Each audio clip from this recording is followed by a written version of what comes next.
Have you ever wondered what the obsession is with bucket lists? Now I'm early retired, people often ask me, are you going to complete your bucket list? But maybe it's time to ditch your bucket list because it could be making you unhappy. Do you ever find yourself doom scrolling on a quiet evening? You see an old colleague standing on a mountain in Peru, or a friend from uni on a cruise in Antarctica, or your ex-work colleague holding up his third gold medal from an Ironman triathlon. Every picture seems to be another triumphant check mark on someone's bucket list, Social media just yelling at you, going, what? You haven't climbed Mount Kilimanjaro yet? Oh my God. You haven't jumped out of a plane yet? Oh my God. And I guess for a second you feel this kind of weird pressure, right? A quiet little voice in your head that says, am I doing enough? Especially when you hit your 50s and you're contemplating what you've done in your life and all of that, and you suddenly think, why haven't I rowed across the Atlantic or climbed Mount Kilimanjaro yet? And maybe you get a little bit down. It's strange, really, and it's a strange feeling because in reality, your life is already really full. It's had incredible moments, tough moments maybe, millions of quiet, happy little moments that never make it onto social media feeds. And you know what? Why should they? They're your moments. And yet, this idea of a bucket list that society seems to insist we all have can just sometimes make us feel like we're falling behind in some kind of race that we never signed up to in the first place. To be honest, I'm not sure I ever had a definitive bucket list. I don't think there's like a real list of 10 things I really wanted to do in my life. I mean, sure, look, there's been the odd thing that I've wanted to achieve maybe at that time or in that moment or in that period of my life. And having entered early retirement, there definitely does seem to be an expectation from people that now I'm free from work and all of that, I should be creating a retirement bucket list. And that's what this little sort of TED Walk and Talk is all about today. Partly inspired by an article I read by the psychologist Arthur C. Brooks about basically how the bucket list, the traditional bucket list, might be more of a trap. And I'll go on to explore a much more powerful, satisfying and honestly more fun way to think about a life well lived when you're in your 50s. So stick around. It's a beautiful day today. It might not be Kilimanjaro, but lovely views today, as you can see here in the middle of October. That'll do. Kilimanjaro. All right, let's be clear. Yeah, I'm not bitter. I'm not saying that bucket lists are kind of evil or something like that. I mean, ultimately, they come from a good place. The idea of living life to the fullest and having goals and adventures, yeah, that's fantastic. Well done. Great. Brilliant. But the way we approach them has maybe gotten a little out of hand. But then you factor in social media and everyone posting their achievements, and the bucket list has sort of become a kind of, it's turning life into a kind of shopping list of experiences that you have to acquire before time runs out. And that sets up a few psychological traps for people. As I said, I came across a lot of these ideas from Arthur C. Brooks that I read in an article. He highlights that one of the first traps of the bucket list is something researchers called the hedonic treadmill. I've talked about the hedonic feeling before, this kind of seeking of pleasure. It's a fancy term for something we all know. You want something for ages, you plan it, let's say it's a trip to see the pyramids or something. You plan it, you save for it, you finally go. It's amazing, awesome. Click, share, put it on Insta. But the intense happiness you feel doing all that, it fades. And your brain's happiness levels just resets to its baseline. So what do?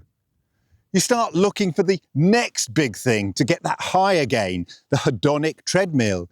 You're always running on this treadmill, literally, like if running is your thing, chasing a feeling that, just doesn't last. It's like we're always focused on what we don't have instead of what we do have. Social media has poured fuel onto this whole fire, and it's created this curated culture of one-upmanship. We're not just having experiences, we're like performing them for likes, Psychologist Christopher Peterson posed a brilliant question, and I think this is just really cool to think about. How many things on your bucket list would you cross off if you weren't allowed to tell anyone about them? No sharing on Instagram, no posting on Facebook, no going into the office the next day and telling all your mates. You're not allowed to tell anyone that you've achieved some of these things on your bucket list.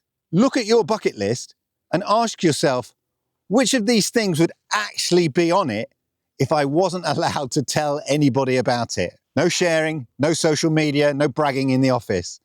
Think about it. Would the thing actually be on your bucket list? It's home, doesn't it? This reveals that a significant portion of bucket list items may be driven by extrinsic motivation, that desire for external rewards like praise, status, and admiration. Ooh, look at me! Rather than intrinsic motivation, the pursuit of an activity for its own sake, for joy and personal growth it brings to you. This social media pressure has created a phenomenon where the bucket list performs like a normative role. Yeah, it's like acting as a cultural manual for how one ought to live an exciting and meaningful life. And if you're not doing all these things, you don't have an exciting life. Just as diamond rings became the standard for engagement. You have to buy a diamond ring if you're getting engaged. Oh yeah, that's what everybody does. Suddenly swimming with dolphins or visiting Machu Picchu, have become a standardized trope for a life well lived. It always reminds me of a story my friend told me. He went on a gap year after university, and he was, hiking somewhere in Thailand or somewhere, and he saw a note on a notice board there for other travelers. And it was from a friend of his from the year above. And he couldn't believe it. And he said to me, what an amazing coincidence. Fancy that. There I am in the middle of Thailand. And there's a note from someone I know on a notice board. Wow. Isn't that a coincidence? And then you think about it and you go, no, it's not a coincidence. Really, is it? Because loads of people take a gap year. Loads of your friends have probably taken a gap year. And what do they all do? They do the same kind of Silk Route, Thailand, Goa trip. So it's probably not much of a coincidence that somebody is doing the same thing that you do, because society says, oh yeah, gap year, this is where you've got to go. These standardized tropes that I mentioned of things that you need to do in your life, apparently, it's a clear manifestation of what some critics call capitalist efficiency. A mindset aimed at extracting the maximum value from life by treating experiences as basically products, products to be consumed and collected. You don't actually experience the experience, you just sort of collect the experience. It's turned travel into this weird checklist. You see people in Rome literally run up to the Colosseum, snap a selfie, run back on their tour bus, Did they experience it, or did they just collect it? It feels like we're turning the world into a set of Pokemon cards and we got to catch them all. I visited Japan in January, and you see people waiting for the right moment to take a selfie at a famous temple or something, and then off to the next photo op. But did they really take time in the spiritual nature of the place and take a moment for themselves in that serene and beautiful setting and maybe say a prayer, even if they're not into Buddhism or Shintoism or whatever it is? I mean, I know I did. A tourist actually experiencing Tokyo, going to the bars, talking to people, just feeling the vibe. All these places that people visit just become a glorified adult theme park in a photo opportunity. Like, get your photo at the end of the ride sort of thing. This list of to-do experiences that is supposed to make us feel more alive can accidentally create anxiety, comparison, and a feeling that our present life right now, well, it just isn't good enough. It's just not lifting up to the standard, bucket list. And then this chase is often complicated by the gap between imagination and reality. When an item sits on a bucket list for years and years, and we build this sort of idealized, romanticized image of what that experience will be like, and we imagine that magic moment, that comes when everything comes together so perfectly. The reality, however, is rarely so neat. The trip to the Taj Mahal involves crowds, heat, and travel fatigue. The view from the mountaintop, although this is very nice, it's not a mountain, it's just a hill. The view from the mountaintop comes after hours of grueling, painful hiking. And when that real life experience fails to live up to the idyllic version in our minds, the result can be a sense of mild disappointment. Have you ever seen the queues on the top of Mount Everest? When the camera pans away from the single shot of the solo mountaineer, it's depressing. And so to counteract this, a psychological defense mechanism known as cognitive dissonance may kick in, where we force ourselves to feel ecstatic because of the time, money, and emotional energy invested. But the underlying experience may still fall short of the dream. So what if we flip the whole idea on its head? R.C. Brooks discusses the concept of the reverse bucket list, and I absolutely love this. The idea is incredibly simple. A regular bucket list is a list of everything you want to do. A reverse bucket list is a list of everything you've already done. It's a deliberate choice to stop looking at the horizon for a minute, turn around, and just appreciate the ground that you've already covered. Think about it. We spend so much of our lives focused on the next goal, the next promotion, the next thing, that we rarely give ourselves credit for the journey that we've already completed. This isn't about bragging and trying to retrospectively stuff it all on social media so the world can see, as if we can go back into a time machine and recapture those moments now we've remembered them. No, this is a list for you. It's the perfect antidote to the bucket list shame that we were talking about. It's an exercise in what scientists call grateful recounting. And studies have shown that actively recalling positive past experiences measurably increases your well-being. And the best part, it's not just for the big, flashy stuff, the mountain hikes, the competitions won. Your reverse bucket list is where the real texture of your life shows up. Yes, put down, dive the Great Barrier Reef if you did that, or accidentally swam with sharks. Yeah, sorry about that. But also put down things like, I made a new friend after the age of 40, because we all know how hard that can be, especially if you're a bloke. Paid off the student loan or a car loan. There's something deeply satisfying about actually owning your car after no more car payments. Gave a eulogy for a loved one without falling apart completely or something like that. And maybe most importantly, survived a really, really tough time in my life. A real low in your life that you came out of and you came out the other end from. Honouring your own resilience is one of the most powerful things that you can do. I started thinking about some of these things the other day, and it was amazing. I wrote down obvious stuff, like the big stuff, lots of things like, I got a law degree while working, starting this channel and getting 10,000 subs or whatever it is. Yeah, I celebrate the milestones. But then I remember the smaller things, like fix the washing machine door so I didn't have to buy a new washing machine. Never done it before, looked on YouTube, learnt how to fix it, saved myself 300 quid. Get in. I mean, at the time, it felt a real massive achievement. I felt really proud of myself because I'm not really a DIY guy. I wrote down that one perfect summer day in Hyde Park that I spent with my current partner, where the world just seemed to glide by and we just seemed to be alone, despite the fact that we were in the middle of London. It was beautiful. By the end of writing down these things, which might seem trivial to other people, I wasn't thinking about what I hadn't done. I was just filled with a deep sense of gratitude for the life I've already lived. I mean, try it right now. Hit the pause and just drop a comment right now. What would be on your reverse bucket list? What have you done in your life that you're sort of grateful for? Think retrospectively. Big or small, let's create a massive list together. Why not? Put it in the comments. Okay, so if you're really ready to lean into this new mindset, there's another idea that goes hand in hand with the reverse bucket list.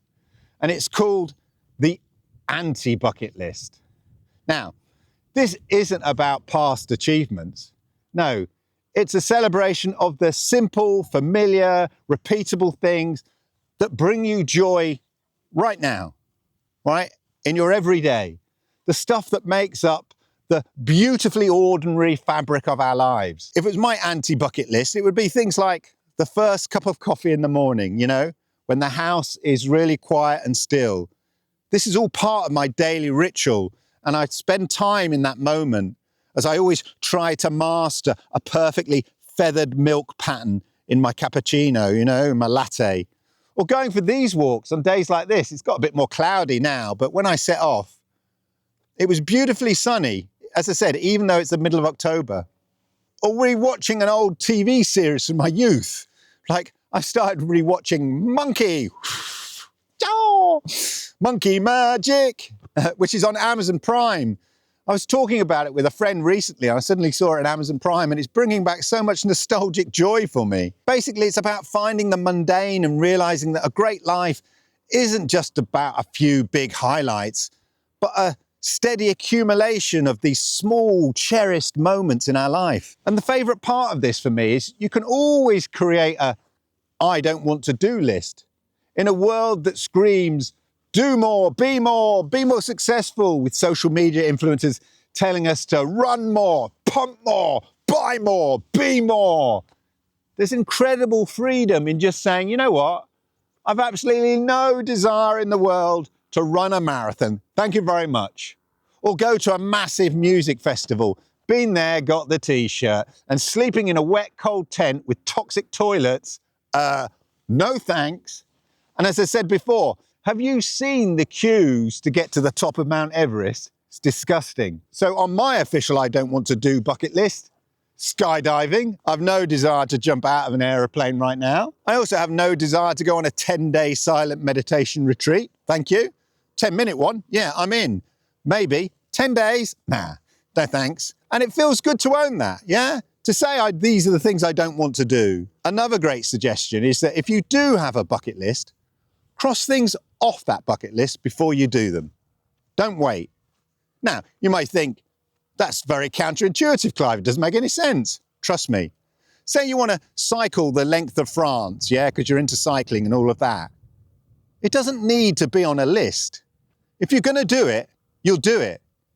Crossing it off the list before you do this frees you from the pressure that the list is putting on you to do it. And the motivation for doing it may be the list rather than because it's a real desire that you want to do. Cross it off the list. It takes off the pressure and you'll do it. Because if you want to cycle the length of France, you'll cycle the length of France. You know, all of this and these videos I do, they're all part of the great shift that happens in the 50s and beyond. The first half of life is often about doing, building careers, raising families, acquiring stuff. All the stuff I rant about on these videos. But this half, for me, I'm discovering it's more about just being, you know? It's a shift from all those external achievements that everybody says you need to achieve to a more internal contentment. And these tools, like the reverse and the anti-bucket lists, are perfect for navigating that shift. The old way of thinking presents life as a checklist to be completed before the clock runs out, you know? That's not what a life is. The way I look at it is that our life is not a race to be run. It's a series of moments to experience until there are no more moments. That's how I look at life at the moment. Life is like a novel. You don't jump to the last page to see who done it. You experience the novel, and it is in experiencing it that life exists. Life isn't a list. You know, it's not a glorified to-do list. Experiences are not like a shopping list like buy eggs, buy milk, buy the washing up liquid. No, life's more complicated than that. Life is more like a rich, complex tapestry. It has bright, bold threads from your biggest triumphs, but it also has those darker, stronger threads from the challenges that you've faced and overcome in life. They all make a beautiful picture that is you.